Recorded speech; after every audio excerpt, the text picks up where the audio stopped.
parti. Bonjour tout le monde, bienvenue à NDS Podcast. Enfin, on fait un retour avec le beau Ced et le retour de notre Étienne, notre Saint Étienne. Comment vas-tu? Ah, ça va bien. Là. Fallait faire un retour au moment donné, Ben ouais, faut bien. Comment se sont passés les derniers mois de ton absence sur ce podcast? Ça s'est bien passé malgré tout? Oh, au final, c'est très bien passé. Ouais. Oh, pas ennuyé de nous autres? Ah, un petit peu quand même. Le parler de hockey, ça me tente encore un peu. Là. Ah! Ça, on aime ça. Aussi. Puis pour parler hockey, rien de moins, les boys. À Montréal, ça a shaké un peu. Donc, spécial canadien pour la 8e fois, Calis. Il y a trop d'affaires à parler. Trop de fois. Spécial canadien, Kent Hughes, nouveau DG, nouveau président des opérations hockey en Jeff Gorton. On va le rappeler parce que je pense pas qu'on l'avait fait ça avec. Non, on l'avait pas fait. Ça, on ne l'avait pas fait. Et pour en parler, on a nul autre que Ced et Étienne. Pour vrai, je suis très content de recommencer à faire ça. Le break est vraiment long, trop long. Il était trop long, mais moi, je pense que c'est bénéfique. Oui. Donc, avant de se lancer là-dedans, on fait un petit message. Oli va être moins présent dans les podcasts dû à son travail puis d'autres raisons aussi. Donc, attendez-vous à moins le voir malheureusement. Sur ce, Kent Hughes. Qu'est-ce qu'on sait sur Kent Hughes? Nouveau DG du Canadien, natif de Beaconsfield à Montréal. Il a 52 ans, beau bonhomme, il ressemble à Monsieur Net. Probablement Caillou avec enfin sa version adulte. Sa puberté, hein? C'est ça, Caillou avec sa version adulte. Il a été agent de joueur pendant 25 ans. Il a été l'agent de Vincent Lecavalier depuis dans les 15 dernières années de sa carrière. Agent de Patrice Bergeron, Christopher Letang, Anthony Beauvillier. Beaucoup de Québécois. Et maintenant, il décide de sauter de l'autre côté de la clôture et d'aller DG du Canadien. Très beau jump. Les gars, vous pensez quoi de ce background-là comme DG? Est-ce que vous pensez que c'était une bonne façon d'aller dans cette voie-là? Ça ne dérange pas, ça, de je vais y aller. Ah, vas-y, pour tout. Parfait. Moi, honnêtement, je trouve que c'est une très bonne décision parce que pour principalement une raison, c'est juste ça que je vais nommer. Là. Mais il y a du background dans le monde du hockey. C'est pas un random qui va chercher un fuck-all qui ne sait même pas ce qu'il va faire, genre, mettons, avec les Islanders, John Spano, genre. C'est ça. Finalement, on sait comment c'est fini, hein, ça, cette histoire-là. Fait que, il pogne. Là, j'ai pris la pire, là, mais c'est pour faire une comparaison.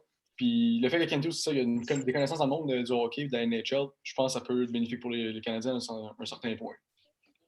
Pour vrai, j'aurais dû pareil. C'est surtout le fait qu'on a Gorton qui, on s'entend, c'est lui qui va s'occuper des échanges là, pour l'instant. C'est un rôle caché. Kent Hughes va s'occuper pour l'instant de la négociation de contrat. Autant que son but, c'était de négocier pour le joueur qui ait le plus d'argent possible. Mais là, ça va être le contraire.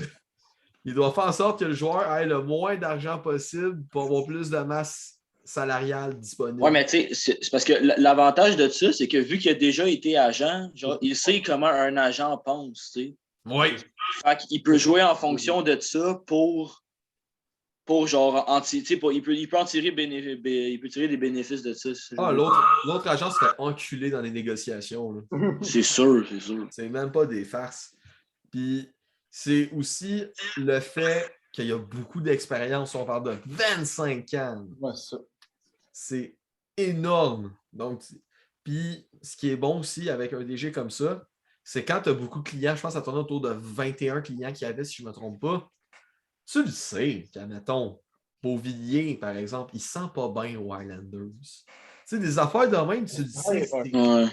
Des subtilités chez les joueurs qui vont peut-être pouvoir te faire des gros coups. Là. C'est ça. C'est là que ça devient intéressant d'avoir un agent de joueur comme DG, puis avoir un DG au poste de vice-président des opérations hockey en Jeff Gorton, qui est une excellente tête de hockey aussi, on s'entend là-dessus. Là. Oui, ça, oui. Fait que pour vrai, j'ai vraiment hâte de voir ce que ça va faire du côté de Kent Hughes. J'ai pris des notes pendant la conférence de presse. J'en ai parlé aux gars tantôt.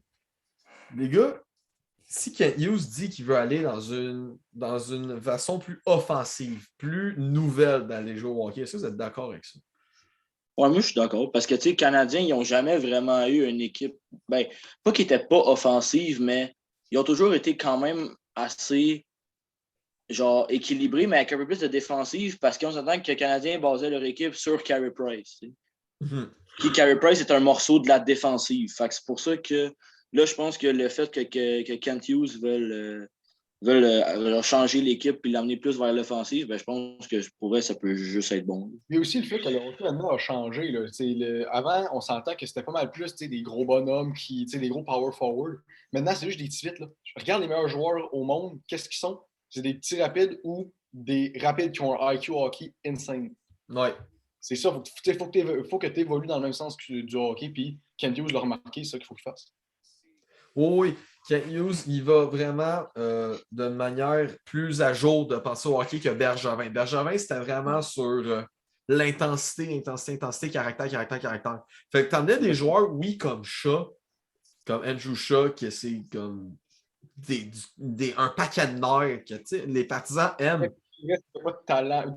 Non, pas de talent, mais t'as pas un joueur de hockey, mettons un manieur de rondelle ou un petit un All-Star player. T'as pas un gars explosif. T'as pas un talent brut, c'est ça. T'as pas un talent brut, c'est ça, je veux dire. Je n'ai pas le mot. Là, mais c'est ça, t'as un gars qui va jouer intense tout, mais mettons qu'il manque de finesse ou des affaires de même. Ouais. Puis avec cette façon-là d'aller genre offensive, là, Kent Hughes devrait se baser sur quelle équipe pour s'inspirer, mettons? Tampa Bay. T'aimes pas? Pour vrai, ouais, t'aimes pas, là. Genre, moi, t'aimes pas. Okay. Vous allez dire que je suis biased as fuck, mais je m'en calisse. Les livres, c'est pas en série. Ouais. Les livres, c'est pas en série. Pas Offensivement, c'est un très bon point. Ouais. Ben, moi, sinon, à part, mettons, Tampa Bay, parce que c'est sûr que c'est la réponse la plus facile. Là. Ouais, c'est ça. J'aime bien le modèle des Hurricanes. Ouais. J'étais sûr que ça allait arriver, Emmanuel, puis c'est Hurricanes. Hurricanes et les Panthers. Là, ben, les Panthers, ça, je m'en allais dire. J'adore le modèle de ces deux équipes-là. Puis les Hurricanes, leur équipe, école, domine la Ligue américaine aussi. Ouais. Fait que pour eux, je pense que. Oh ben tabarnak, Nazem Kadri a scoré. Yes, sir. Pour eux autres qui ne savaient pas, j'ai fait un pari sur le Magic canadien. Et Nazem Kadri a scoré. Donc, mon 5$ s'est transformé en 12$. Good! Ça pour 7$, même. On aime ça. Ouais, la cote était de 2,5. À suivre dans les segments de La Zone, Max Vanut, 91 de sport. Bon, personne ah si, il plug ça. Max m'en doit une si tu vois ça. Good! Donc, la plug était insane. Ah ouais, c'était insane. Donc, où est-ce que. Donc, les Panthers et les Hurricanes, ce que j'aime, c'est vraiment équilibrer les deux bords. Puis c'est basé sur la jeunesse. Sébastien Aho, il a 24 ans. Svechnikov, il y a quoi, 22? Kéké, on crée ça dans les vidanges. Necas, puis tout. Là. Martin Necas, Brett Pesci, Jacob Slavin. Il y a beaucoup de jeunesse. Puis c'est basé là-dessus. Les Panthers sont un petit peu plus vieux, mais tu sais, ça tourne autour de 28, 29. Ouais, c'est ça. C'est pas si pire que ça. Mais le niveau de talent est insane. Hey, Huberdeau, là. Ah, Huberdeau, c'est calme. Dieu. C'est n'importe quoi, là. Huberdeau, il a été reverse, no goal. Tout ça pour ça! Wow. Aïe, man, tout ça pour ça, j'en reviens pas. J'en reviens pas, man. Le gars, il place son affaire et tout, il but refusé. Aïe. Lui, il a refusé. Ça, j'ai d'avoir. Bon, anyway. Oui. Fait que ça, je suis content. Pour vrai qu'il y a enfin un changement de mentalité chez les Canadiens pour bâtir une équipe. Je suis content. Parce que ça veut dire que l'équipe va plus être basée sur le gardien, comme celle a dit avec fucking Carey Price, que j'adore, mais tu peux plus baser ton équipe sur un gardien. Non. Ouais. En série, tu peux. Mais en saison, tu peux pas. C'est quoi t'as dit, Étienne? Mais juste Tampa Bay qui a de faire ça, builder partout, là. Ouais, c'est ça. Juste Tampa Bay. Tampa Bay, c'est juste cave. Kent Hughes aussi, il a été. Parce que, qui dit changement de mentalité d'équipe, dit qu'il faut avoir un coach avec ça. Avec la même mentalité-là. C'est ça. Est-ce que Kent Hughes a déjà des idées de coach? En conférence de presse, il a dit oui. T'sais, il sait ce qu'il cherche comme coach, il n'est pas dans l'inconnu, mais il veut parler à Ducharme avant, ce qui est comprenable. Là. Ouais, c'est sûr. Mais vous, les gars, mettons, quel style de coach vous intéresserait pour fitter cette mentalité-là? Est-ce que vous êtes plus un communicateur, un coach dur, un coach plus soft? Vous êtes quel style de coach, mettons, pour ça?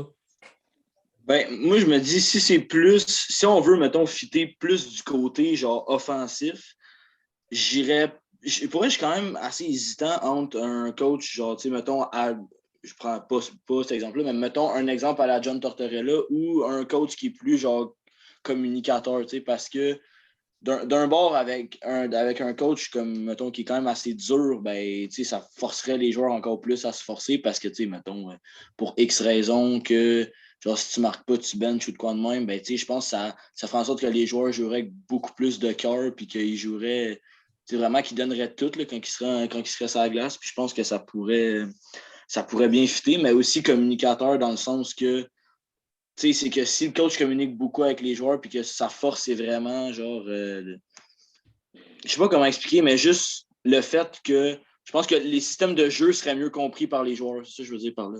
C'est sûr. C'est ça que je veux Étienne? dire. Hey, j'ai un blanc de mémoire, là. Le coach à Vancouver, en ce moment. Bruce Boudreau. Moi, je dirais, comment je vais répondre, là, ça va pas être avec un type de coach, mettons, sa mentalité, je dirais plus qu'est-ce qu'il fait. C'est quoi les résultats? Un coach fait les résultats de Bruce Boudreau. Est-ce que vous avez vu les stats des bons joueurs de, mettons, les Elias Pettersson, les Brock Besser, Ils ont remonté. Ça n'a aucun sens. Pour un coach soit capable pas de susciter le même intérêt, mais de pousser les joueurs dominants de l'équipe à ce niveau-là pour que ça ait des bons résultats. Mm-hmm. Comme Bruce Boudreau qui a fait au Canucks. Même chose. D'abord, un communicateur / développement. Développement aussi. Ouais. Oui, ce qui est une bonne façon de voir les deux, c'est une excellente façon de voir ça. Moi, c'est sûr, la communication, tu dois avoir ça, c'est un coach. Tu dois avoir ça. Puis moi, la deuxième, ça serait, il faut qu'il soit passionné. Tu sais, attends, Patrick Roy, là, il n'est pas autant intense que John Tortorella. Mais, tu sais, il haït perdre. Il haït perdre, là, ça paraît. Là, juste regarder les remports, là, ça paraît d'hostie quand Patrick il est en crise. Puis il veut tout contrôler. Il veut tout contrôler. Mais en étant coach, c'est un petit peu plus compliqué de tout contrôler ça. Ouais. Fait que ça, c'est moins épais. Kent Hughes, lui, il a dit qu'il aimerait ça s'inspirer de Lou Lamoriello. Ce que Lou fait, on s'entend, Lou Lamoriello, c'est un DG un petit peu dépassé dans certains sens du terme, mais ça reste que Lou Lamoriello, il aime ça quand ton équipe soit une famille, que ça part du DG jusqu'aux joueurs. C'est que tout le monde se sent comme une deuxième famille. Puis c'est ça le but quand tu as une équipe. C'est ça le but. Ah oui, c'est sûr. Fait, lui, il a dit c'est ça qu'il veut apporter aux Canadiens. C'est une des facettes qu'il veut emmener. Puis tu peux pas ne pas être d'accord avec ça. Non, en plus, ça renforce ton niveau de communication avec tes joueurs. Ils vont bien plus t'écouter. Ils vont Mais oui. confiance en toi. C'est ça. Fait que pour vrai, ça le fait. Ouais, parce que, tu sais, mettons qu'il y a des problèmes, genre, entre les joueurs et les membres du staff, là, ça aide pas. Là, ça va juste mieux plus que d'autres choses. Là. Exactement. Puis, tu sais, on s'entend, la date limite des transactions à l'approche. Kent Hughes a dit que c'était une de ses priorités de s'en occuper. Une autre de ses priorités est le repêchage. Ouais. Pas de directeur de recrutement parce que, enfin, Trevor Timmins s'est fait crisser out. Je pense qu'on est tous contents là-dessus. Oui. Et ce que Kent Hughes a répondu avec Jeff Gorton, c'est qu'ils veulent bâtir un moule. Un moule de joueurs avec des traits spécifiques qui vont se dire ce joueur-là, il est fait pour jouer à Montréal. Ce que j'adore. J'adore cette manière-là de penser. Les gars, est-ce que vous autres avez une autre manière de voir le repêchage pour, mettons, quand tu fais des entrevues avec des recrues ou quelque chose en même? Ouais, pour vrai, à part. Pour vrai, je trouve que la façon que Kent Hughes il veut s'y prendre, en tout cas, je trouve que c'est vraiment juste une bonne façon de faire. Là. Selon moi, c'est la meilleure façon de faire pour repêcher un joueur dans une équipe. Là. Parce que je me dis, oui, à moins, mettons, que le gars, ça soit Connor McDavid, là, mais à moins, mettons, que. Parce que oui, prendre le meilleur joueur disponible, c'est sûr que, genre, il y a plus de chances de rapporter, mettons, à court terme ou à long terme ou peu importe. Sauf que si un joueur. Si tu prends un joueur qui fit dans ton équipe, il va fitter genre, longtemps, puis ça va être bon à long terme. Tandis que tu prends un meilleur disponible, ça va être meilleur à court terme. Fait que C'est pour ça que c'est comme. Dans la chambre, peut-être, tu peux juste dire pour comme intervalle de temps où tu vas être le meilleur. Dans ton équipe, ça, je veux dire que quand tu le fais dans ton équipe, c'est le meilleur, c'est un petit intervalle de temps seulement. S'ils sont pas en développement puis tout ou à l'aise là. Ouais, Oui. Parce qu'on entend le marché de Montréal pour une recrue, c'est très, très, très compliqué. C'est très stressant. Ouais, avec toute la pression médiatique et tout. Constamment. Stressant et très demandant. Ouais. Un peu trop, même. Oui. Puis c'est rare des joueurs qui réussissent à, mettons, jouer, je sais pas, 15 ans ici à cause des médias et tout ça. C'est énormément de demande. Ouais. Donc, maintenant, le point Kent Hughes est fait. Après récision de Jeff Gorton a été demandé si un joueur avait demandé un échange. La réponse est non. Un dernier point très intéressant de la conférence de presse avant vraiment que nous, on aille sur le Canadien. Jeff Molson a été posé à la question, est-ce que tu veux que Price reste à Montréal? Jeff Molson a répondu que la santé de Price était très importante, mais il n'a jamais répondu oui ou non à la question. Pour vous, les gars, ça veut sonner quelque chose. Ben oui, selon moi, tu sais, surtout, je me dis, un joueur de franchise, si on te pose la question si genre, tu veux qu'il reste ou non, puis que tu ne réponds pas clairement à la question, c'est parce que c'est un non. T'sais. Même si dans ta tête, là, il y a juste 1% qui est comme oui, je veux le garder, tu vas dire oui, je veux le garder, genre, je ne l'échange pas. Là. C'est ça, c'est vrai ça. Parce que c'est un joueur de franchise, comme tu as dit. Là. C'est des high stakes. Là. C'est ton meilleur joueur, c'est ton top player. Puis, genre, tu dis même, tu réponds même pas à la question. Ça veut dire que c'est sûr que tu veux l'échanger ou tu veux trouver un moyen qui s'en aille, c'est sûr. Ben, en fait, ça, c'est que tu n'es pas sûr de garder Chris. C'est maison, tu ne fais pas ça. Là. C'est ça. Ouais. Puis, à l'âge de Price, bon, OK, on retourne dans des thèmes qu'on a déjà abordés 800 fois, mais à l'âge que Price on est proche du now or never. Ouais. On est très proche du now or never. Puis il faudrait aussi que sa santé se rétablisse. Là. Oui, parce que en ce moment, la réhabilitation a été recommencée au complet. Ouais, depuis le début. Là, ça chie, là. Effectivement. Maintenant, vu que le point Kent Hughes est officiellement fait au complet, les gars, c'est à notre tour. Si vous êtes Kent Hughes à la date limite des transactions, quel est votre premier move? Qui vous échangez en premier? Ça peut être autant attaque que défense. Oh, n'importe qui. Oh boy, qui part en premier? Ben, moi, je pense que j'irai avec Jeff Petrie. Jeff Petrie? Ouais. Pour? Ben, first, genre, tu sais, oui, Petrie, on sait qu'il est capable de... Tu sais, on sait qu'il a l'air d'avoir une bonne saison, il le prouvé l'année passée. Ça, fine. Mais Petrie, genre, tu sais, ça paraît qu'il a plus la passion de jouer à Montréal. Tu sais, il a une saison extrêmement difficile.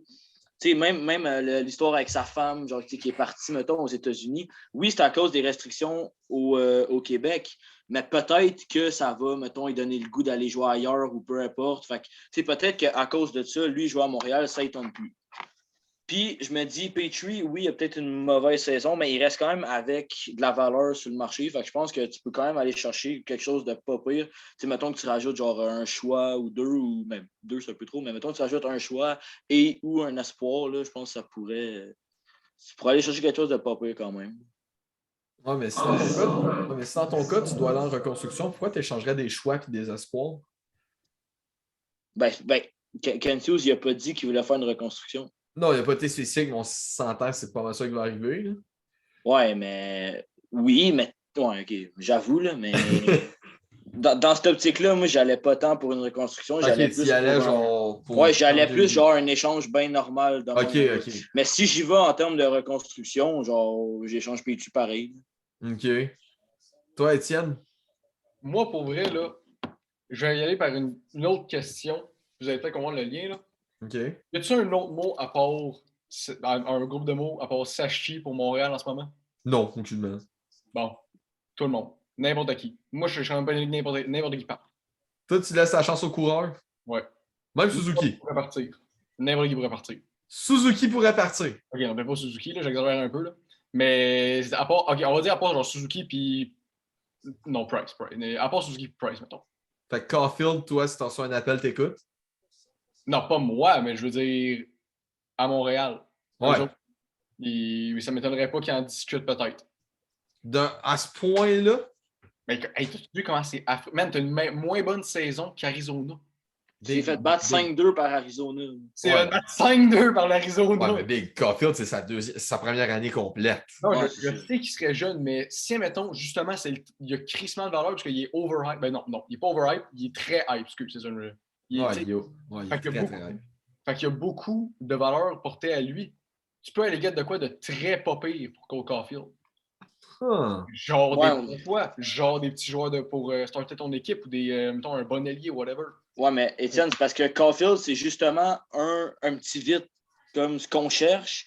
Puis Oui. Caulfield, oui, tu peux chercher de quoi de pas pire, mais il peut te donner de quoi de pas pire dans le futur aussi. Fait que, c'est sûr qu'il faut être patient, mais pour vrai, moi, je pense que tout le monde peut, à part Suzuki et Price. Moi, le premier que je changerais, ça serait Ben Sherrod. Ben Sherrod, dernière année de contrat, il y a 30 ans, si je me souviens bien. Les équipes se l'arrachent ces temps-ci. Tu peux avoir un choix de premier tour en retour de Ben Sherrod. C'est à ce point-là qu'il est en demande. Donc, moi, mon but, ce serait lui, il part en premier. Gallagher, il y a plusieurs qui diraient Gallagher, mais Gallagher, il est proche d'être fini. Ça me fait mal au cœur de dire ça, mais il est fini. Ou presque. Fait qu'il faut retenir du salaire. Ton but, c'est aucunement de faire ça. Mike Hoffman, pour moi, il pourrait partir. Ben oui. Tyler Toffoli. Pas mal les vétérans, pour moi, ils peuvent partir. Price, j'attendrais, mettons, au repêchage ou à l'été pour qu'il parte. Si j'établis pas un plan de développement avec Eden Primo puis lui, mettons. Ben, quoique c'est encore drôle parce que il y a peut-être des équipes, mettons, tu sais, genre des prétendants aux séries ou mettons que tu sais que tu vas faire les séries, qui vont se dire, on va chercher Price pour gagner cette année. T'sais. Ouais. Genre, tu sais, si Price, mettons, genre, tu sais, si sa réhabilitation, ça se passe bien, puis que, mettons que, genre, la date, il reviendrait, genre, 1 ou 2 semaines avant les séries, une équipe pourrait peut-être prendre un guess d'aller le chercher. Je pense pas que ça va arriver, là, mais ça pourrait peut-être arriver. Ça pourrait, mais je suis pas un fervent d'échanger Price pendant une saison. Non, ça, non. Pour moi, les chances sont très, très, très, très, très minces que ça arrive. Non, pas en ce moment, le Canadien vient de faire égalité contre le Colorado. Oh. Ah ben oui. Suzuki, justement. Suzuki. Mais Price, pour moi, il doit rester pour le développement de Primo. Et de Montgomery. Hein? Quand Price va s'en aller, le Rick, est-ce que tu vas broyer? D'après toi? Oui. Oui. Mais tu sais, Price, j'aimerais ça qu'il finisse sa carrière à Montréal, mais ça n'arrivera pas. Maximum 2 ans, il se fait échanger. Non, avant ça. Je suis sûr, c'est sûr. Moi, je suis sûr avant ça. Bon, ça dépend du plan de Kent Hughes. Ouais, c'est sûr, mais tu sais, dis-toi là, que dans 2 ans, il va être rendu à genre 36-37. Là, il a 34, il va avoir 36. Là. Un goaler de 10,5 millions à 36 ans, là, ça vaut pas grand-chose. Bon, ça dépend de ses performances aussi. Ouais, mais à 36 ans, ça me surprendrait que Price il te sorte des performances comme Marc-André Fleury a fait l'année passée. Là. Ah, ça peut l'être. Big, est-ce que tu sous-estimes Price, là? Pas que je sous-estime Price, mais je sous-estime son état de santé. Ouais, c'est sûr. C'est que Fleury n'a pas été autant blessé que Carey Price dans sa carrière. C'est pour ça que Fleury, je suis aucunement surpris que l'année passée, il a gagné le Vézina. Ouais, c'est sûr. Mais Price gagner un Vézina à 38 ans, je pense pas. Ouais, c'est plausible. Hein? J'ai dit tout est possible. Ouais, tout est possible. Tout est possible, mais ça me surprendrait. Tout est possible. Fait que la Coupe à Montréal, cette année. Non, c'est vrai. Cette année, là. Big, on a plus de chances de se faire frapper par un éclair que de faire les séries. Oh, puis ça, les chances sont encore plus descendues que ça. Là. Ouais, c'est ça. Mais qui dit changement, est-ce que Ducharme prend le bord? Ouais. Ça, il dit oui. Toi, Étienne, est-ce que Ducharme prend le bord? Oui. Ouais. On est tous unanimes là-dessus. Ouais. C'est quand même bien. Tant qu'à changer l'équipe, change de coach. C'est ça. Ducharme, c'est un des coachs qui a le moins gagné dans l'histoire du Canadien. Puis je comprends le fait que la COVID ne l'a pas aidé et tout ça. Mais on s'entend que la finale de la Coupe, on n'était même pas supposé être là. Ben non, c'est ça. On n'était même pas supposé faire les séries Ben quand non. c'est arrivé. Fait que, c'est rendu là, pour vrai, Duchamp, son poste, c'est coach assistant. Selon moi, il n'était pas prêt à Ouais, devenir. c'est ça. Moi, Ouais, pour vrai, je garderais coach assistant, mais pas coach en chef. Pour moi, il n'était pas prêt d'être coach en chef, puis c'est juste tombé de même. Là. Ça a tombé, c'était sur lui juste parce que la solution devait être sûrement à l'interne. Là. Ouais. Mais ça fait dur. Ça fait dur. Est-ce que pour vous, il y a d'autres façons de rafistoler le Canadien? Un changement, là, c'est juste, je pensais que ça devrait dire la même chose. Là, c'est juste un changement complet qu'il faut faire. Ouais, On irait même jusqu'au changement de culture? ouais, 100%. Si tu comptes les médias comme dans la culture, oui. Oui. Oui, changement de culture. Oui. Lâcher les petits joueurs 2 secondes puis laisser les jouer, Chris. Là. Il faut Ben, qu'ils pas juste ça, les laisser respirer. C'est vrai qu'ils sont envahissants en hostie aussi. Hein. Les médias montréalais sont envahissants. Un joueur du Canadien qui est plus populaire que le premier ministre. Ben oui, clairement. Puis c'est même pas des jokes. Le coach du Canadien, ben là, pas maintenant parce que c'est en COVID, là, mais quand mettons, le président ferait des. Pas le président, le premier ministre ferait des live Facebook, là, ben, Ouais. le coach du Canadien de Montréal, s'il fait un live Facebook, il y aura plus de vues. Ben oui. C'est n'importe quoi. Là. Welcome to the hockey church. Whatever. Là. Ouais, ici, c'est le monastère du hockey. Là. Ben, c'est pour ça que je pense qu'il faudrait faire un changement au niveau média. Là. Oui. Ouais, ça, je pense que ça ferait vraiment du bien à Montréal. Ouais. Puis, dernier sujet ce soir sur le Canadien. Kent Hughes a rendu ça officiel. 2022-2023, il y aura un nouveau capitaine. Ouais. Pour vous, qui serait-il ainsi que ses deux assistants?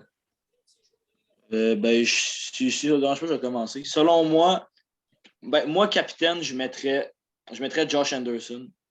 Oh! Puis, assistant, je mettrais Nick Suzuki, évidemment. Mm-hmm. Puis, un choix qui est quand même un peu surprenant, mais je pense que je mettrais... En fait, non, je sais pas, en fait. À part Suzuki, pour vrai, je sais pas, peut-être... parce que peut-être Edmondson, ouais. Peut-être Edmondson. Edmondson? Ouais, en vrai, Edmondson assistant, ça serait pas vrai. Toi, Étienne, est-ce que tu as des idées ou tu veux que je garde en first? Ben moi, je me dis, depuis tantôt, on parle de changer Montréal, reconstruire Montréal, puis tout. Fait que je pensais pas que ça pourrait justement changer avec du monde peut-être qu'on ne verrait pas venir. Oh! Tu penses que notre capitaine viendrait du marché des échanges ou des agents libres? Peut-être pas, pas le capitaine par ce point-là, mais des assistants peut-être. Oh, OK, j'aime ça. Mais tu n'as pas précisé le capitaine. Donc, le capitaine, pour toi, il est à l'interne en ce moment. Capitaine de. Ben, s'il n'est pas à l'interne, c'est que ça chie un peu. Là, si t'as pas de capitaine à l'interne, déjà, ça chie un peu. Ça va pas être possible pour Montréal d'aller chercher un joueur qui est worthy d'être capitaine. Si tu regardes les capitaines autour de la ligue, ils sont pas achetables. Non. Fait que, c'est ça que je veux dire. Donc, pour les assistants, moi, ça ne me donnerait pas que ça vienne peut-être du marché. Avec des grosses transactions, peut-être au trade deadline. Ouais. On sait pas. On sait jamais. Mais capitaine, est-ce que tu aurais une idée de qui pourrait l'être dans le groupe en ce moment? Michael Pezzetta. Il est ben trop jeune, je trouve, mais Suzuki, I guess. Ouais. Mais il est jeune, par exemple, je trouve. Ouais, Suzuki, ça serait intéressant. Pour moi, Suzuki, c'est mon choix de capitaine. Mais vas-y, t'allais finir ton point? Ben, la seule affaire que j'allais dire, c'est que si, admettons, Suzuki, c'était genre un McDavid ou un Matthews, bon, peut-être que tu le mets capitaine, mais il n'est pas ce genre de talent-là encore. Là. Ouais. Il n'est peut-être pas capitaine du suite. Mais ça serait d'un bon choix. Ouais. Moi, je mettrais Suzuki, capitaine. Il est probablement trop jeune, mais c'est ce que qui a du leadership à ce point-là dans l'équipe. C'est ça. Gallagher a un mauvais leadership. Tu sais, quand tu pointes ton Twitter pour aller chialer ses arbitres, là, assez cheap. Jeff Petrie, bon, avec ses sorties qu'il a faites dans les médias, bon, on s'entend qu'il n'y a pas l'ordre d'un capitaine pour 2 cents. Nommez-moi pas Mike Hoffman. Calice. Mike Hoffman. Fait que tu y vas par élimination. Ça serait quand même drôle pour eux. Ouais, ça serait drôle, mais non en même temps. Ouais, c'est ça. Fait que tu y vas par élimination, ça t'amène à Suzuki. Suzuki, c'est probablement sûr que ça va être lui. Ouais. Après ça, assistant, Josh Anderson, l'idée, je la trouve bonne. Gars tout le temps intense à la glace. En dehors, il a l'air super smart. Je le connais pas. Là, donc... Non, c'est ça. Il y a une différence entre avoir l'air et l'être pour vrai. Mais c'est ça, c'est peut-être le pire des trous de cul en dehors de la glace, puis on sait pas. Là. Mais ces réseaux sociaux, ça paraît pas. Fait que, C'est ça. C'est peut-être un Evander Kane aussi, mais on sait pas. Là, Ouais. Il est broke ou. Non, c'est peut-être pas, là. Mais moi, l'autre assistant, j'irais avec un des assistants dans ce moment, et c'est Paul Byron. Ouais, je savais que t'allais dire Byron. C'est sûr que Byron est sorti. C'est... Voyons, les gars. Ah, ça, c'était sûr que j'allais nommer Byron. Parce que Big, je me rappelle, genre, dans un des podcasts, t'avais dit, genre, que t'avais parlé, genre, du leadership de Paul Byron. Ouais, l'histoire de Martin Lemay puis de Bob Ouais, Barkley. c'est ça. Oui, pour eux qui voudraient savoir, retourner un peu dans les podcasts, ça va nous faire plus de vues en même temps. Et ça va vous instruire un peu plus sur Paul Byron, qui mérite de se faire mieux connaître. Vu que j'ai déjà dit l'histoire, ça ne sert à rien que je la répète. Mais oui, pour moi, ce serait ces trois gars-là. C'est eux autres qui ont l'air d'avoir le plus de leadership à ce que je vois, de ce que je sais. Je pourrais pas le savoir. Là. Je ne suis pas dans les culottes de Dominique Ducharme non plus. Là.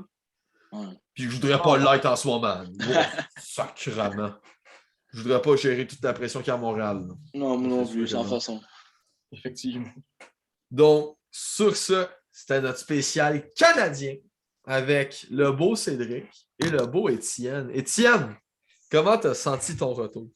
Ah, c'était bien amusant. J'ai bien aimé parler du Canadien, mais on s'entend que j'avais pas grand-chose de positif à dire, mais c'était pareil. Non, c'est ça. Avec les boys, parler de hockey, c'est toujours nice.